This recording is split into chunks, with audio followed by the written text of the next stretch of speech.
بسم اللہ الرحمن الرحیم۔ گمنام ہیرو کے معزز ناظرین السلام علیکم۔ آئیے چلتے ہیں کہانی کی طرف۔ وہ مجھے ہدایت کے مطابق رہائش گاہ تک پہنچا کر چلا گیا۔ وہاں بھی اعلیٰ بی بی کے ماتحت موجود تھے۔ انہوں نے کھانے کے لیے پوچھا، میں نے انکار کر دیا۔ بیڈ روم میں پہنچ کر دروازے کو اندر سے بند کر دیا، پھر ایک ایزی چیئر پر بیٹھ گیا۔ سرجن فلیش کے پاس پہنچ گیا۔ وہ فلائنگ کلب کے ایک پائلٹ سے کہہ رہا تھا، جونی گڑبڑ ہو گئی ہے۔ ہیرالڈ اور آرتھر کے سرد خانوں تک پولیس پہنچ چکی تھی۔ جونی نے پوچھا، یہ کیسے ہو سکتا ہے؟ ہیرالڈ کے سرد خانے خاص میکینزم کے تحت طے خانے میں پہنچا دیے جاتے تھے، پولیس کبھی وہاں تک نہیں پہنچ سکتی۔ اور آرتھر، سرجن فلیش نے کہا، یہ بحث بعد میں ہو سکتی ہے کہ ان پر تباہی کیسے آئی اور کس کے ذریعے آئی۔ فی الحال یہاں سے بھاگ چلو ورنہ پکڑے جائیں گے۔ تمہیں گرفتاری کا اندیشہ ہے، مجھے نہیں ہے۔ میں تمہارے کاروبار میں شریک نہیں ہوں۔ یہ مت بھولو جونی کہ تمہارا ایک گردہ نکارا ہو گیا تھا۔ تمہارے پاس اتنی رقم نہیں تھی کہ… جونی نے بات کاٹ کر کہا، یار مجھے سب یاد ہے، میں تمہارے کام آنے سے انکار نہیں کر رہا ہوں۔ بولو میں تمہارے لیے کیا کر سکتا ہوں؟ فوراً ایک ہیلی کاپٹر آئرلینڈ کے لیے چارٹر کرو اور مجھے وہاں پہنچا دو۔ آل رائٹ، انتظار کرو، میں ابھی سارا بندوبست کر لوں گا۔ جونی چلا گیا۔ سرجن فلیش انتظار کرنے لگا۔ ان کا قصہ یوں تھا کہ جونی نکارا گردہ نکلوانے اور کارآمد گردہ لگوانے، پھر آپریشن اور طویل علاج کرانے کے اخراجات برداشت نہیں کر سکتا تھا۔ سرجن فلیش سے اچھی دوستی تھی۔ فلیش نے پوچھا، تمہارا ایک ستیلا جوان بیٹا ہے؟ ہاں ہے۔ تم اس سے پیچھا چھڑانا چاہتے ہو؟ ہاں، وہ کباب میں ہڈی ہے۔ میں کماتا ہوں، میری بیوی کمائی کا کچھ حصہ پا کر بیٹے کو دیتی رہتی ہے۔ اس بات پر کئی بار جھگڑا ہو چکا ہے۔ وہ قسم کھاتی ہے کہ بیٹے کو کچھ نہیں دیتی، مگر میں نادان نہیں ہوں۔ تم ستیلے بیٹے کو کسی طرح میرے سرد خانے میں پہنچا دو۔ اس کا ایک گردہ تمہارے کام آئے گا۔ آپریشن کے اخراجات کی پرواہ نہ کرو۔ اس کا دل اور آنکھیں کسی ضرورت مند کو دے کر میں نقصان پورا کر لوں گا۔ یہ ایک لمبی کہانی ہے۔ جونی نے ستیلے بیٹے کو کیسے ٹریپ کیا اور سرجن فلیش کے آدمیوں کی مدد سے کس طرح اسے سرد خانے میں پہنچایا۔ ہماری دنیا میں ایسے غیر انسانی دندے ہوتے ہیں جن کے متعلق سن کر یا پڑھ کر یقین نہیں آتا۔ ایسے واقعات آنکھوں کے سامنے ہوں تو آنکھیں پھوڑ لینے کو جی چاہتا ہے۔ جونی کی بیوی نہیں جانتی تھی کہ جس شوہر سے محبت کرتی ہے وہی اس کے لگتے جگر کو بے موت مارنے کے لیے کوما کے مرحلے تک پہنچا دے گا۔ جو ہونا تھا سو ہو گیا۔ اس کی بیوی کا نام ڈورا تھا۔ ڈورا آج بھی اپنے گمشدہ بیٹے کی تلاش کرتی ہے۔ پولیس والے اسے تسلیاں دیتے ہیں کہ بیٹا نادان نہیں ہے، جوان ہے، غلط لوگوں کی صحبت میں پڑھ کر ہپیوں کی طرح نگر نگر گھومنے چلا گیا ہے۔ بیچاری ڈورا نہیں جانتی تھی کہ جب اس کا شوہر جونی محبت کرنے کے لیے پاس آتا ہے تو اپنے وجود میں اس کے بیٹے کا گردہ چھپا کر آتا ہے۔ دنیا میں کیسی کیسی چوریاں ہوتی ہیں۔ چوری کا مال پاس ہوتا ہے پھر بھی اس کا سراغ نہیں ملتا۔ جونی اپنے موزن سرجن فلیش کے لیے ابھی ہیلی کاپٹر چارٹر کرانے والا تھا۔ میں تھوڑی دیر کے لیے اپنے ماتحت کے پاس پہنچا۔ وہ پولیس پارٹی کے ساتھ ایک فوٹوگرافر کی حیثیت سے تھا۔ سرجن فلیش کے سرد خانوں کی تصاویر اخبارات کے لیے اتار رہا تھا۔ اس کے ذریعے ایک پولیس افسر تک پہنچا۔ پھر وہ میری مرضی کے مطابق کوما میں پڑے ہوئے افراد کے چہروں اور گردنوں کو چھو کر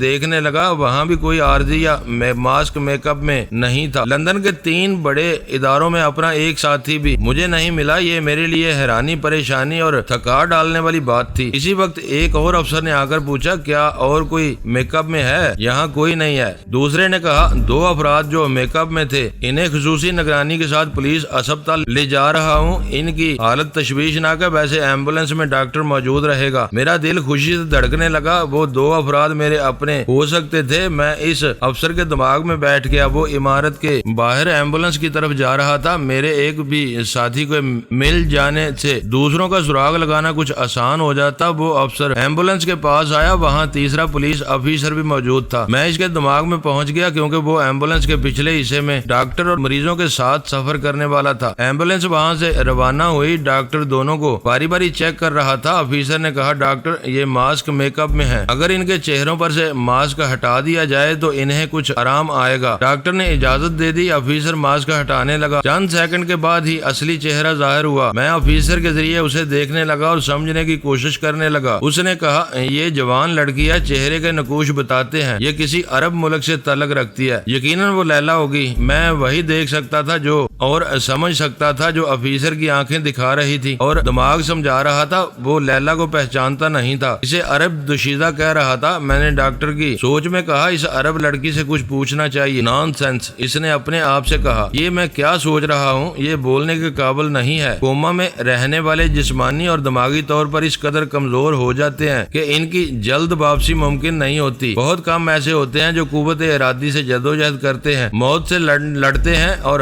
زندگی کو پا لیتے ہیں۔ دوسری طرف آفیسر نے دوسرے مریض کا ماسک اتار لیا تھا، اس کے ساتھ ہی اس نے شدید حیرانی سے کہا، او گاڈ، یہ تو فرحاد علی تیمور ہے۔ ڈاکٹر نے گھوم کر غور سے دیکھا، پھر کہا، میں نے فرحاد کا نام سنا ہے، کبھی دیکھا نہیں، کیا واقعی یہ فرحاد ہے؟ میں اپنی جگہ سوچ رہا تھا، سجاد صبا کے علاقے میں آیا تو رومیو کاسترو کے روپ میں تھا، اب یہ روپ میں نے اختیار کر رکھا تھا۔ صبا کے علاقے تک میں بابر جلال بنا ہوا تھا، سجاد میری جگہ لینے کے لیے بابر جلال بن گیا تھا۔ کیونکہ وہ عارضی میک اپ تھا لہٰذا انجانے دشمن نے اسے پھانسنے کے بعد فرحاد کی حیثیت سے شناخت کیا تھا اور سرد خانے تک پہنچانے کے لیے اس کے چہرے پر ماسک میک اپ کیا گیا تھا۔ پولیس افسر ٹرانسمیٹر آن کر کے اپنے اعلیٰ افسران کو فرحاد کے متعلق اطلاع دے رہا تھا۔ نرس نے کہا، ڈاکٹر پلیز اس لڑکی کو دیکھیے، اس کی نبض ڈوب رہی ہے۔ ڈاکٹر نے لیلا کی طرف توجہ دی، پھر ایک بار اس کی نبض اور دھڑکن کی رفتار محسوس کرنے لگا، ساتھ ہی نرس کو ایک انجیکشن تیار کرنے کے لیے کہہ رہا تھا، لیکن جب تک انجیکشن تیار ہوتا اس کے ہاتھ سے لیلا کی کلائی چھوٹ گئی۔ وہ چند لمحوں تک اسے سوچتی ہوئی نظروں سے دیکھتا رہا، پھر افسر سے بولا،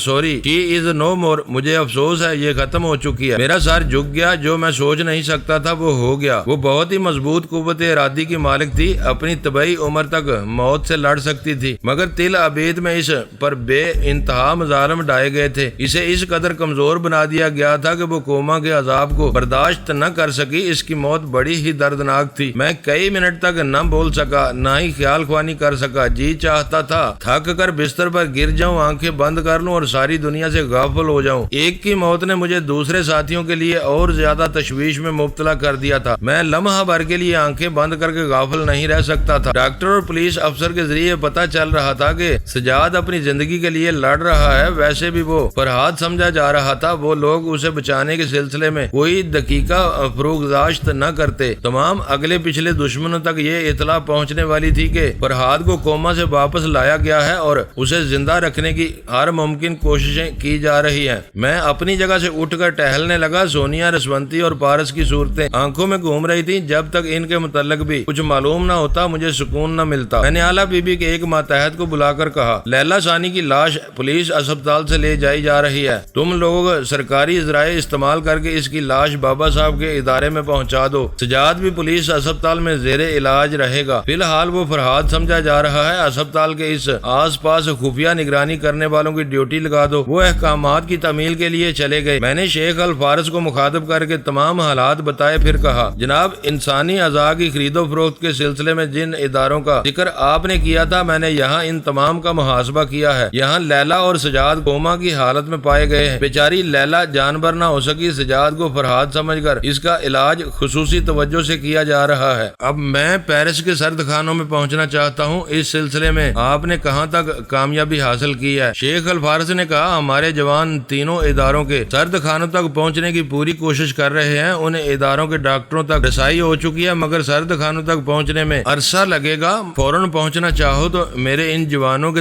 ذریعے ان اداروں کے ڈاکٹروں تک پہنچو، میں ان کی آوازیں سنا رہا ہوں۔ انہوں نے ٹیپ ریکارڈر کے ذریعے یکے بعد دیگرے تمام آوازیں سنائی۔ اس کے بعد مجھے اپنا طریقہ کار کے مطابق ان سرد خانوں تک پہنچنے میں دیر نہ لگی۔ رات کا وقت تھا۔ وہ تمام ڈاکٹر جو غیر قانونی طور پر زندہ لوگوں کو کوما میں رکھتے تھے وہ سب آرام سے اپنی خواب گاہوں میں سو رہے تھے۔ میں نے ایک ڈاکٹر کے دماغی جھٹکا پہنچایا، وہ چیخ مار کر اٹھ بیٹھا۔ میں نے کہا، ذلیل کے بچے، تمہاری منافع خوری میرے عزیزوں کو زندگی سے موت کی طرف لے جا رہی ہے اور تم سو رہے ہو۔ اٹھو اور اس وقت تک جاگتے رہو جب تک میرے لوگوں کا سراغ نہ ملے۔ وہ نہیں ملیں گے تو تم سو نہیں سکو گے، پلکیں جھپکاؤ گے تو دماغ جھٹکے پہنچیں گے، تم نیند کو ترستے رہو گے اور یہ تمہیں بھیک میں بھی نہیں ملے گی، حتیٰ کہ جاگتے جاگتے تمہارا دم نکل جائے گا۔ وہ سہمے ہوئے انداز میں بولا، یہ میرے دماغ میں کیسی آوازیں گونج رہی ہیں، جیسے کوئی بول رہا ہو، تمہارا باپ بول رہا ہوں، چلو اٹھو۔ وہ بستر سے اٹھ کر کھڑا ہو گیا۔ اس کی چیخ سن کر بیوی، ایک جوان بیٹا اور ملازم دوڑتے آئے تھے، معلوم کرنا چاہتے تھے چیخ کی آواز کیسی تھی۔ میں نے اس کی زبان سے کہا، کچھ نہیں،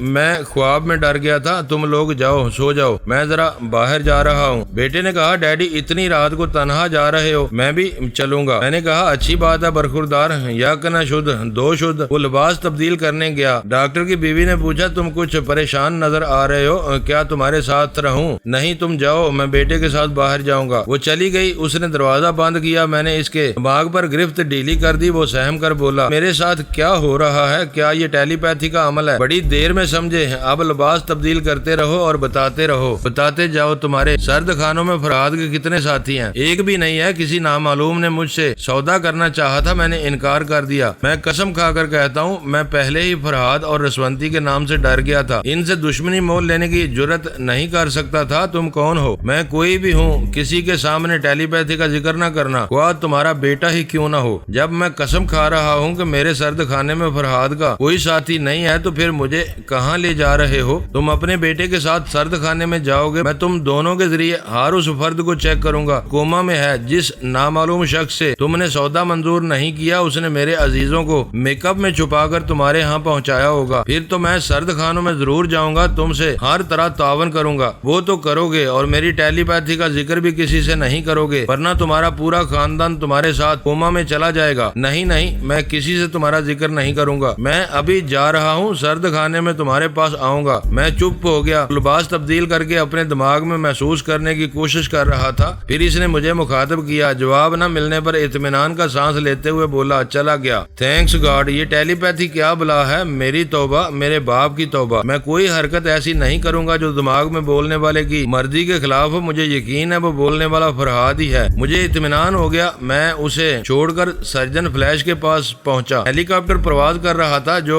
جونی پائلٹ کے فرض انجام دے رہا تھا۔ فلیش اس کے ساتھ والی سیٹ پر بیٹھا ہوا تھا۔ میں نے جونی کے خیالات پڑھے، پھر آلا بی بی کے ایک ماتحت سے کہا اسٹار فلائنگ کلب کے ایک پائلٹ جونی کا پتہ نوٹ کرو، اس کے گھر جاؤ، اس کی بیوی ڈورا سے کہو اس کے بیٹے کا سراغ مل گیا ہے، بیٹا انگلینڈ کے ایک قریبی جزیرے میں ہے، اسے لے کر کسی بھی فلائنگ کلب میں جاؤ، ایک ہیلی کاپٹر چارٹر کراؤ، میں گائیڈ کرتا رہوں گا اور تمہیں اس جزیرے تک پہنچا دوں گا۔ وہ جونی کا پتہ نوٹ کر کے چلا گیا۔ تھوڑی دیر بعد میں سرد خانے میں پہنچا۔ ڈاکٹر میرے حکم کے مطابق کوما میں رہنے والوں کو بڑی باری باری دیکھنے لگا۔ اس کے بیٹے نے پوچھا ڈیڈ تمہیں کیا ہو گیا ہے؟ اتنی رات کو ان مردوں میں کیا تلاش کر رہے ہو؟ بیٹے یہ جتنے لوگ کوما میں ہیں ان کے چہروں کو چھو کر توجہ سے دیکھو، پھر ان کی گردن پر ہاتھ پھیرو، شاید ان میں سے کوئی میک اپ میں ہو۔ میں نے ایک نامعلوم مجرم سے سودا کرنے سے انکار کیا تھا، وہ ہم سے فراڈ کر سکتا ہے۔ وہ کہتے کہتے رک گیا۔ ایک چہرہ میک اپ زدہ تھا۔ میں نے کہا فوراً اس کا میک اپ ماسک اتارو۔ ڈاکٹر نے حکم کی تعمیل کی۔ ماسک اتارتے ہوئے بولا یہ ایک خوبصورت لڑکی ہے، اس کے چہرے پر جتنا حسن ہے اتنی ہی سختی بھی ہے، مشرق کے کسی ملک سے اس کا تعلق ہو سکتا ہے۔ میں نے کہا اس کے ہاتھ کو اور انگلیوں کو چھو کر دیکھو۔ اس نے ایک ہاتھ کی انگلیوں کو چھونا شروع کیا۔ اس کی سوچ کہہ رہی تھی یہ تو فولاد ہیں، انگلیاں نہیں آہنی سلاخیں لگتی ہیں۔ میں نے بے اختیار کہا یہ یقیناً مر جانا ہے، ڈاکٹر اسے فوراً کوما سے نکالو۔ ڈاکٹر نے بیٹے کو انجیکشن تیار کر کے لانے کے لیے کہا، پھر دوسرے افراد کو چیک کرنے لگا۔ بیٹے کے واپس آنے تک ایک اور شخص کا میک اپ اتارا گیا۔ ڈاکٹر کی سوچ نے اس کا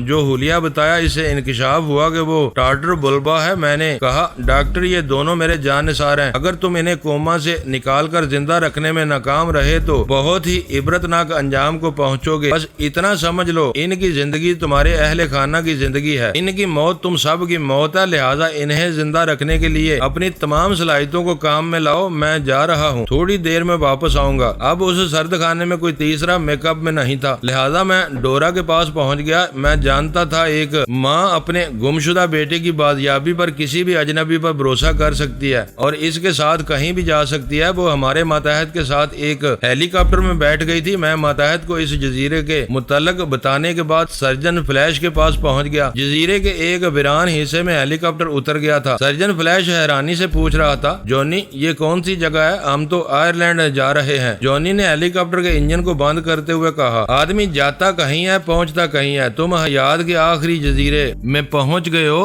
تم کہنا کیا چاہتے ہو؟ جونی نے ریوالور نکال کر کہا تم اپنے ہی کھودے ہوئے گڑھے میں گرنے آئے ہو، تم نے فلائنگ کلب کے رجسٹر میں غلط نام اور غلط پتے کی انٹری کی ہے، اس انٹری کے مطابق میں نے جارج لوئس کو آئرلینڈ پہنچا دیا ہے، تم یہاں مردہ پائے جاؤ گے تو مجھ پر کوئی الزام نہیں آئے گا۔ کیوں سرجن فلیش عرف جارج لوئس کیسی رہی؟ وہ سہم کر بولا کیا تم مجھے قتل کرنا چاہتے ہو؟ ہاں، ہیلی کاپٹر میں میں تمہارے خون کے دھبے نہیں چاہتا، لہذا نیچے اترو۔ مگر تم مجھے کیوں قتل کرنا چاہتے ہو؟ میں تمہارا محسن ہوں، تمہارا ایک گردہ نکارا ہو گیا تھا، میں نے مفت آپریشن کیا۔ ڈاکٹر مفت نہیں، تم نے منافع میں میرے ستیلے بیٹے کا دل اور آنکھیں حاصل کی، مجھے صرف ایک گردہ ملا، پھر بھی تمہیں میرے ہاتھوں نئی زندگی ملی۔ اب یہ زندگی خطرے میں پڑ گئی ہے۔ جسمانی اعضاء کا غیر قانونی دھندا کرنے والے اداروں پر پولیس کا عتاب نازل ہو رہا ہے، تم آج نہیں تو کل پکڑے جاؤ گے۔ تمہیں بیان دینا پڑے گا کہ کس طرح لوگوں کو پھانس کر کوما میں پہنچا دیتے تھے، پھر میرا ذکر بھی آئے گا۔ میں نے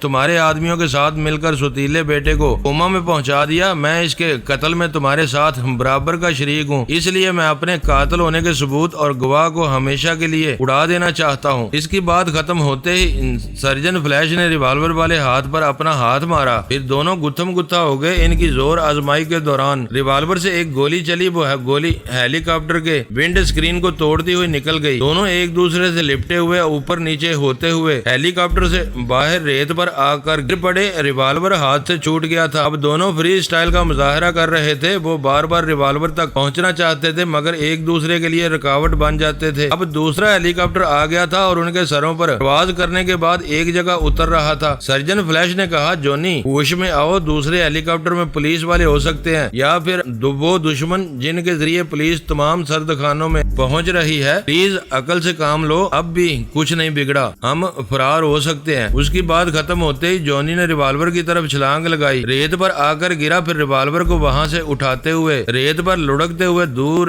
جا کر کھڑا ہو گیا۔ تب میں نے اس کی زبان سے کہا، سرجن فلیش تم اتنی دیر سے اپنی زندگی کے لیے لڑ رہے ہو مگر بیچارے کوما میں رہنے والے تو لڑ بھی نہیں سکتے۔ ایک قاتل کو سزائے موت دی جاتی ہے تو اس کی آخری خواہش پوچھی جاتی ہے، تم نے انہیں کوما میں ڈال کر آخری خواہش بیان کرنے کے قابل بھی نہیں چھوڑا۔ میں نے جونی کے ذریعے اس کی ایک ران میں گولی ماری، چیخ مار کر اچھلتے ہوئے ریت پر گرا، پھر تڑپ تڑپ کر زندگی کی بھیک مانگنے لگا۔ میں نے کہا، میں فرحاد علی تیمور بول رہا ہوں، تمہیں زندگی کی بھیک کیسے مل سکتی ہے؟ میری سباتا کی زندگی چھین لی گئی، میرا پارس لاپتہ ہو گیا، لیلا بے موت ماری گئی، پتہ نہیں سونیا رسونتی اور آلہ بی بی کس حال میں ہے، سجاد مرجانہ اور ٹاٹر بلبا زندگی اور موت کے درمیان معلق ہیں، انہیں کوما سے واپس لایا گیا ہے مگر کون کہہ سکتا ہے کہ وہ زندہ رہ جائیں گے؟ وہ گڑگڑاتے ہوئے بولا، فرحاد صاحب آپ کے جو ساتھی کوما میں ہیں مجھے ان کے پاس لے چلو، میں انہیں بچانے کی ہر ممکن کوشش کروں گا، تم سے زیادہ باصلاحیت تجربہ کار اور معزز ڈاکٹر انہیں بچانے کی کوششیں کر رہے ہیں مگر جو بچ نہ سکے ان کے نام پر تمہیں گولی مار رہا ہوں۔ پہلی گولی سباتا کے نام سے آئی تھی، اب ایلا کے نام سے آنے والی کو سنبھالو۔ یہ کہتے ہی جونی نے فائر کیا، ٹھیک دل کا نشانہ تھا اور وہ پھر اچھل کر گرا۔ اس کے بعد جلد ہی ٹھنڈا پڑ گیا۔ چند لمحوں تک وہاں سناٹا چھایا رہا، دور سمندر کی لہروں کا شور سنائی دے رہا تھا، تیز ہوا سائیں سائیں کرتی گزر رہی تھی۔ ہوا اور سمندر کے شور میں دور سے ڈورا کی آواز سنائی دی، انتونی میرے بیٹے تم کہاں ہو؟ اس جزیرے میں آ کر کیوں چھپ گئے؟ جواب دو بیٹے، میں تمہاری ممی ہوں، انتونی انتونی۔ تیز ہوائیں ماں کی صداؤں کو دور دور تک لے جا رہی تھی۔ جونی پریشان ہو کر سوچ رہا تھا، ڈورا یہاں کیسے آ گئی؟ اس ویرانے میں بیٹے کو کس امید پر صدائیں دے رہی ہے؟ میں اس کے دماغ پر قابض ہو گیا۔ اس نے ریوالور تان کر کہا، ڈورا خبردار میرے قریب نہ آنا، دیکھو سرجن فلیش کی لاش کو دیکھو، ہم دونوں نے مل کر تمہارے بیٹے کو قتل کیا، اپنے قاتل ہونے کا ایک ثبوت مٹا چکا ہوں، تم یہاں آ کر چشمدید گواہ بن گئی ہو، میں تمہیں بھی زندہ نہیں چھوڑوں گا۔ ڈورا حیرانی سے اپنے شوہر کو دیکھ رہی تھی۔ اس نے بے یقینی سے پوچھا، میرے انتونی کو تم نے قتل کیا ہے؟ نہیں، وہ زندہ ہے، ابھی میں زندہ ہوں، میرا جوان بیٹا کیسے مر سکتا ہے؟ جونی نے چیخ کر کہا، وہ مر چکا ہے، سرجن فلیش نے اس کا دل اور آنکھیں ضرورت مندوں کو فروخت کر دی، میرا ایک گردہ نکارا تھا، اب نہیں ہے، تمہارے بیٹے کے گردے سے میں جی رہا ہوں، تم میرا کچھ نہیں بگاڑ سکتی، اس لیے میں بے باکی سے اقبال جرم کر رہا ہوں۔ جونی تم نے میرے بیٹے کو قتل کیا، میں نے تم سے محبت کی، اپنا تان من سب کچھ تمہیں دیا اور تم نے میری گود جلا دی، ایک گردے کی خاطر میرے بیٹے کی زندگی چھین لی، ہاں چھین لی، اب تمہاری زندگی بھی۔ اس کی بات پوری ہونے سے پہلے ہی ہمارے ماتحت نے گولی چلا دی، ریوالور ہاتھ سے چھوٹ کر سامنے گر پڑا، وہ فوراً ہی اسے نہ اٹھا سکا، اپنے زخمی ہاتھ کو پکڑ کر اپنے کراہنے لگا۔ اتنی دیر میں ڈورا نے ریوالور کو اٹھا کر پوچھا، کہاں ہے میرا بیٹا؟ وہ بکھلا کر بولا، میں نہیں جانتا، میری سمجھ میں نہیں آتا، ابھی میں کیا بک رہا تھا، وہی جو ایک قاتل ریوالور ہاتھ میں لے کر غرور سے بکتا ہے، اب یہ میرے ہاتھ میں ہے، چلو میرا بیٹا مجھے واپس کرو۔ ڈورا، بائی گاڈ انتونی میرے پاس نہیں نہیں ہے۔ وہ روتی ہوئی چیختی ہوئی بولی تمہارے پاس ہے، کمینے تم نے میرے بیٹے کو چھپا رکھا ہے۔ میں صحیح کہتا ہوں، میں نے ٹھائیں سے گولی چلی اور بات ادھوری رہ گئی۔ وہ زخمی ٹانگ کو پکڑ کر ریت پر گر پڑا تھا۔ ڈورا نے آنسو بھری آنکھوں سے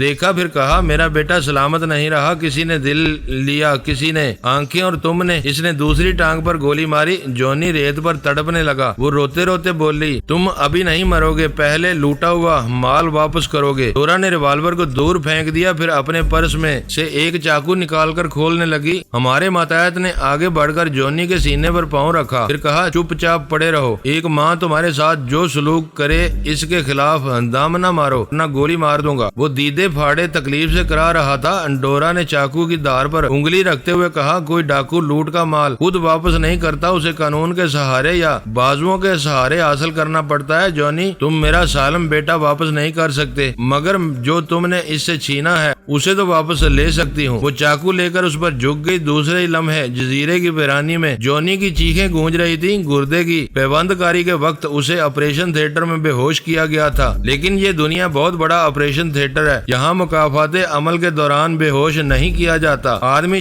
ہمیشہ چیختا ہے، سزا پاتے وقت ضرور چیختا ہے۔ جونی بھی چیختے چیختے ہمیشہ کے لیے خاموش ہو گیا۔ جزیرے میں پہلے جیسی ویرانی اور سناٹا چھا گیا، جیسے وہاں کوئی نہ ہو۔ سمندر بھی شور نہیں مچا رہا تھا، ہوا تھم تھم کر گزر رہی تھی۔ اس ماتمی ماحول میں ایک ماں کی سسکیاں دھیرے دھیرے ابھرتی اور ڈوبتی جا رہی تھی۔ میں نے ڈاکٹر اور اس کے بیٹے کے پاس واپس آ کر، وہ دونوں اپنے ذاتی اسپتال میں تھے، ایک کمرے کے 2 بیڈ پر مرجانہ اور بلبہ پڑے ہوئے تھے۔ وہ کوما سے واپس آ گئے تھے، مگر ان کی حالت تشویشناک تھی۔ ڈاکٹر اپنی جان کے لالے پڑے ہوئے تھے، وہ انہیں بچانے کی کوششوں میں مصروف تھا۔ اس مقصد کے لیے اس نے ایسے ڈاکٹر ساتھیوں کو بھی بلا لیا تھا جو ڈاکٹر کے معزز پیشے کو بدنام کرنے میں برابر کے شریک تھے۔ میں نے مرجانہ اور بلبہ کے دماغوں میں پہنچ کر دیکھا، وہاں دھند بھری ہوئی تھی، نہ کوئی سوچ تھی نہ کوئی آواز ان کی سمجھ میں آتی تھی۔ پھر وہ میری سوچ کی لہروں کو کیسے سمجھ سکتے تھے؟ فی الحال اتنی سی تسلی تھی کہ وہ زندہ ہیں۔ وہ تمام ڈاکٹر اپنی کوششوں میں کامیاب ہوئے تو انہیں مکمل زندگی مل جائے گی۔ اس وقت رات کے 3 بجنے والے تھے۔ میں شیبا کے پاس پہنچ گیا۔ میرے ساتھ بہت کچھ ہو چکا تھا۔ انجانے دشمن ایک ایک کر کے میرے ساتھیوں کو زندگی سے چھین رہے تھے۔ رسونتی کو ٹریپ کر کے ٹیلی پیتھی کا ایک ہتھیار مجھ سے چھین چکے تھے۔ ہو سکتا ہے کسی دن وہ مجھ کو بھی مجھ سے چھین لیں، پھر میرے لیے لڑنے والا اور دشمنوں کو سبق سکھانے والا کون رہے گا؟ کوئی نہیں رہے گا۔ ہاں، اگر پیش بندی کر لی جائے تو آنے والا کل محفوظ رہ سکتا ہے۔ میرے سامنے یہی راستہ رہ گیا تھا کہ جس طرح رسونتی مجھ سے چھین لی گئی، اسی طرح میں ربی اسفند یار سے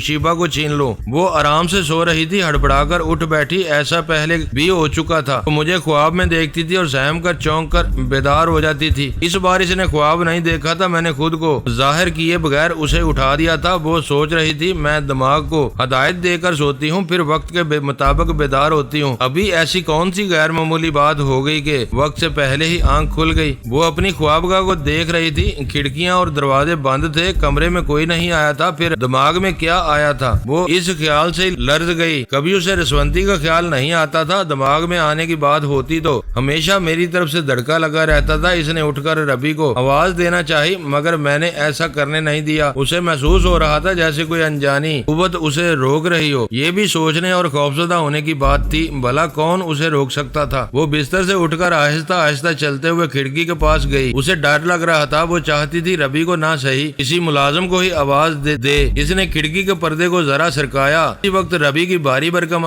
سرگوشی سنائی دی، وہ سو رہی ہے، تم میرے پیچھے آ جاؤ۔ مجھ میں تجسس پیدا ہوا، آخر ربی یہ دیکھنے کیوں آئے تھے کہ وہ سو رہی ہے یا نہیں، اور وہ کسے اپنے پیچھے آنے کا حکم دے رہے تھے؟ شیبا میں یہ تجسس نہیں تھا، مگر میں نے اسے دروازے کے پاس آتے اور اسے کھول کر باہر نکلنے پر مجبور کیا۔ وہ عمل کر رہی تھی، دل ہی دل میں کہتی بھی جا رہی تھی میں اپنے بس میں نہیں ہوں، میں اپنی مرضی کے بغیر بیڈ روم سے باہر کیوں جا رہی ہوں؟ کون ہے میرے دماغ میں؟ کون ہے؟ وہ محل نما کوٹھی کے مختلف حصوں سے گزرتے ہوئے، دوسرے لفظوں میں ربی کا تعاقب کرتے ہوئے ایک کمرے کے دروازے پر رک گئی۔ اس کمرے میں ربی نے ایک کرسی پر بیٹھ کر کہا، میں نے تمہیں اچھی طرح سمجھایا تھا یہاں کبھی نہ آنا، اگر شیبا نے تمہیں دیکھ لیا تو۔ اجنبی نے بات کاٹ کر کہا، یہاں نہ آؤں تو کیا کروں؟ آپ سے کسی طرح رابطہ قائم نہیں ہوتا، میں ملنا چاہتا ہوں، پہرا دینے والے سپاہی اندر نہیں آنے نہیں دیتے۔ ربی نے ڈانٹ کر کہا، اور تم نے یہ ثابت کر دیا کہ سخت پہرے کے باوجود میرے گھر میں داخل ہو سکتے ہو۔ میں مجبور تھا، میرے جوان بیٹے کو موت کی سزا سنائی گئی تھی، آپ نے کہا تھا اگر میں شیبا کی ماما کو قتل۔ ربی گرجتے ہوئے اپنی جگہ سے اٹھ گئے۔ Shut up you non sense, دیوار کے بھی کان ہوتے ہیں، تم ٹھہرو میں دیکھتا ہوں باہر کوئی ہے تو نہیں۔ شیبا سامنا کرنا چاہتی تھی مگر میں نے اسے پلٹا کر فوراً واپس کمرے میں پہنچا دیا۔ وہ حیرانی اور پریشانی سے سوچ رہی تھی، میرا دماغ میرے قابو میں نہیں ہے، کون ہے میرے دماغ میں، کون ہے؟ اسے جواب نہیں ملا، وہ گھبرا رہی تھی۔ میں نے اس کی سوچ میں کہا، فرحاد ایک اسیب ہے، اس سے زیادہ کچھ نہیں، وہ میرے دماغ تک پہنچ نہیں سکتا۔ میں کتنی نادان ہوں، اہم معاملے کو نظر انداز کر کے خواہ مخواہ اس کی ٹیلی پیتھی سے خوفزدہ ہو رہی ہوں۔ وہ بے اختیار سوچنے لگی، اہم معاملہ، ہاں وہ میری ماما کو قتل کرنے کے متعلق کچھ کہہ رہا تھا مگر اس کی بات ادھوری رہ گئی تھی۔ اس سے کیا ہوتا ہے، کوئی بھی بات زبان سے ادھوری رہتی ہے مگر وہ دماغ میں مکمل ہوتی ہے۔ یہ سوچتے ہی اس نے خیال خوانی کی پرواز کی۔ میں بھی اس کے ساتھ اجنبی کے دماغ میں گیا، وہ کمرے میں تنہا تھا۔ ربی یہ کہہ کر گئے تھے، تم ٹھہرو میں دیکھتا ہوں باہر کوئی ہے تو نہیں۔ وہ باہر گئے تھے اور ابھی تک واپس نہیں آئے تھے۔ وہ اس کمرے میں آ سکتے تھے جہاں میں نے شیبا کو چھپنے پر مجبور کیا تھا۔ اگر وہ آ جاتے تو میرے منصوبے کے خلاف بازی پلٹ جاتی۔ شیبا کو وہاں دیکھ کر ربی طرح طرح کے سوالات کرتے، یہ سمجھ لیتے کہ جو بات اس سے چھپائی گئی ہے اسے شیبا نے چھپ کر سن لیا ہے۔ ادھر اس نے اجنبی کے دماغ سے سب کچھ سن لیا۔ وہ حیران ہو رہی تھی کہ اتنا کچھ سننے کے باوجود ربی کی اس قدر عقیدت مند تھی کہ یقین نہیں آ رہا تھا۔ حالانکہ اجنبی کا دماغ ایک کھلی ہوئی کتاب تھا۔ ربی نے کہا تھا اگر وہ شیبا کی ماما کو قتل کر دے تو اس کے جوان بیٹے کو سزائے موت سے بچا لیا جائے گا۔ اس کا بیٹا ایک قتل کے الزام میں آہنی سلاخوں کے پیچھے تھا۔ وہ بیٹے کو بچانے کی خاطر شیبا کی ماما کو قتل کرنے گیا تھا مگر ریوالور سے چلنے والی گولی شیبا کے باپ کو لگ گئی تھی۔ شیبا کبھی اجنبی کے دماغ کو پڑھتی تھی، کبھی اپنے طور پر سوچتی تھی، یہ کیسے ممکن ہے؟ محترم ربی کو میری ماما سے کیا دشمنی ہو سکتی ہے؟ اس سوال کا جواب پانے کے لیے وہ پھر اجنبی کے دماغ میں پہنچی۔ اسی لمحے ایک کھٹکے کی آواز سنائی دی، اس کے ساتھ ہی اجنبی کی حلق سے کراہ نکلی۔ دیکھتے ہی دیکھتے اس کا دماغ تاریکی میں ڈوبتا چلا گیا۔ وہ موت کی تاریکی تھی، اسے سائلنسر لگے ہوئے ریوالور سے ہلاک کر دیا گیا تھا۔ پھر ربی کی آواز سنائی دی، وہ گرج کر کہہ رہے تھے، تم لوگ پہرا نہیں دیتے، رات کو نیند پوری کرتے ہو، یہ میرے گھر میں کیسے گھس آیا تھا؟ مجھے اس کا جواب چاہیے۔ ناؤ گیٹ آؤٹ، یہ لاش اٹھا کر لے جاؤ۔ بہت سے قدموں کی آوازیں سنائی دے رہی تھی، پہرا دینے والے اس اجنبی کی لاش اٹھا کر لے جا رہے تھے۔ تھوڑی دیر بعد خاموشی چھا گئی۔ یہ معلوم کرنا مشکل تھا کہ ربی اسفندیار کہاں ہے۔ ہم دونوں میں سے کوئی اس کے دماغ تک نہیں پہنچ سکتا تھا۔ شیبا اس کمرے میں چھپی ہوئی سوچتی رہی، پھر وہاں سے نکل گئی۔ وہ اپنے کمرے کی طرف جا رہی تھی، ربی اسفندیار اس کی خوابگاہ کی طرف سے آ رہے تھے۔ ایک راہداری میں دونوں ایک دوسرے کے سامنے پہنچ کر ٹھٹک گئے۔ تنویمی عمل جاننے والے ربی کی آنکھوں سے کوئی آنکھیں نہیں ملا سکتا تھا۔ شیبا جلتی ہوئی شمع کی لو سے مسلسل آنکھیں ملاتی رہی تھی، ٹیلی پیتھی کے سخت آزمائشی مراحل سے گزرتی رہی تھی۔ اس کی آنکھوں میں سے بھی کوئی آنکھیں نہیں ملا سکتا تھا۔ ربی نے گھورتی ہوئی سوالیہ نظروں سے اسے دیکھا، اس نے جوابی نظروں سے دیکھا۔ وہاں دو زبردست قوتیں تھیں، ایک تنویمی عمل، دوسری ٹیلی پیتھی، اور وہ دو قوتیں پہلی بار نظروں ہی نظروں میں ٹکرا رہی تھی۔ ربی اسفندیار محترم شخصیت کے مالک تھے، کوئی ان سے آنکھیں ملانے کی جرت نہیں کر سکتا تھا۔ جہاں یہ کہ شیبا ان سے نظریں ملا رہی تھی، وہ روحانی پیشوا اور استاد تھے، یہ ان کی عقیدت مند اور شاگرد تھی۔ ہر فرد کے لیے ایک حد مقرر ہوتی ہے، استاد یا شاگرد میں جو بھی اپنی حد سے بڑھتا ہے وہ کشیدگی اور اختلافات کا باعث بنتا ہے۔ وہ روحانی پیشوا اور استاد ہو کر بھی اپنی حد میں نہیں رہ سکے تھے۔ انہوں نے شیبا کو صرف اپنی مٹھی میں رکھنا چاہا۔ اس مقصد کے لیے اسے سمجھایا کہ وہ اپنی ٹیلی پیتھی کے علم کو راز میں رکھے، اسے اسرائیلی حکام کے علم میں نہیں لایا گیا۔ اسے مستقل راز رکھنے کے لیے انہوں نے شیبا کو اس کے قریبی رشتوں سے حتیٰ کہ جنم دینے والی ماں سے بھی دور رکھا۔ بات یہیں تک ہوتی تو کوئی بات نہ تھی، یہی سمجھا جاتا کہ وہ شیبا کی بھلائی چاہتے ہیں، لیکن یہ کیسی بھلائی تھی کہ انہوں نے اس کی ماں کو قتل کرانے کی سازش کی۔ دشمن ہماری کمزوریوں کو جاننے کی طاق میں رہتے ہیں۔ میں بھی اس انتظار میں تھا کہ ایسا کوئی موقع آئے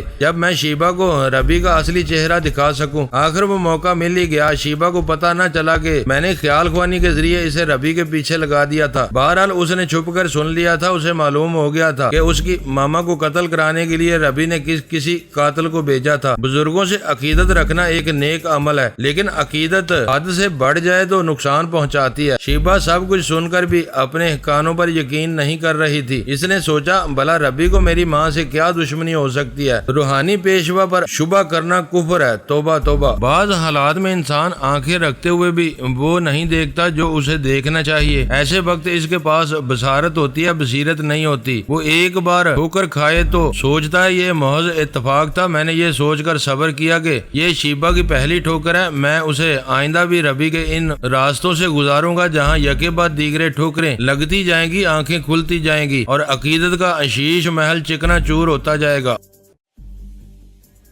معزز ناظرین، لائک کریں، شیئر کریں اور کمنٹس باکس میں پاک آرمی زندہ باد، پاکستان پائندہ باد کا نعرہ ضرور درج کر کے اپنے ملک پر فخر کریں اور پاکستان کی بنیادیں مضبوط کرنے میں اپنا کردار ادا کریں۔ ویڈیو دیکھنے کا شکریہ۔ معزز ناظرین، اپنا خیال رکھیے گا اور ہمارے چینل کا بھی۔ ISI پاک آرمی زندہ باد، پاکستان پائندہ باد۔